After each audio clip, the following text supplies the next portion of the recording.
Okay, Osama bin Laden's death has to be considered to be a good thing. He was one of the big people involved in 9/11. He orchestrated the blasted thing. He was responsible for the death of a wide variety of different people of all ages and innocent people as well. But we have to start thinking that there is a resource component to a lot of the wars which happen in the world these days. And as a result of that, we've got to do something as individuals to make it less likely that resource wars will occur.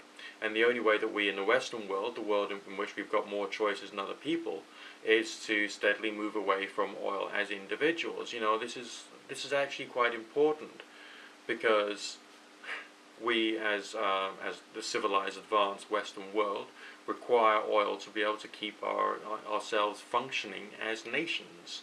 So let's move away from that and move towards alternative energy sources. So I find it hard that people just want to celebrate the death of Osama bin Laden. You know, I mean, we as humans, we enjoy celebrations, you know, by all means go for it.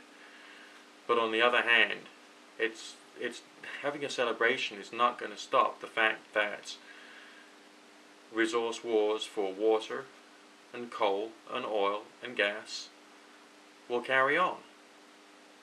There's also the possibility of there being resource wars for nuclear in the future. And also food. What are we going to do to improve our food security? This has to be done on the individual basis so that we can all do something as individuals, basically for world peace. I mean, there's one particular YouTube user who's broadcasting an awful lot about the WikiLeaks stuff. Great, okay, maybe that will help. But as individuals, we have to start living in a new way to make it less likely that we actually need to go to war for resources such as coal, oil, gas, and all the rest of that. I know I'm being very naughty today. That light is being powered by the mains, by the grid. And if I can get myself off grid, the resources which is needed to keep that light lit won't be needed to be got anymore. So I myself will be living in a way which will not be bringing about the death of innocent people if I can get myself off grid.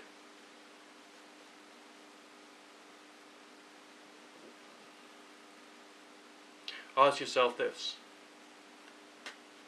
are you yet prepared to make some sacrifices and dedicate a bit of time to getting yourself off grid too?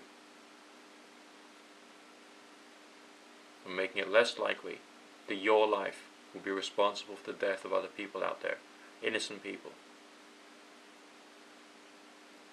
Sure, you might not be the final decision maker when it comes to foreign policy, but you are a key decision maker, and the life that you're living now is going to have an effect in the future. And you think, well, you know, I'll be dead by the time all that stuff happens. Well, will you?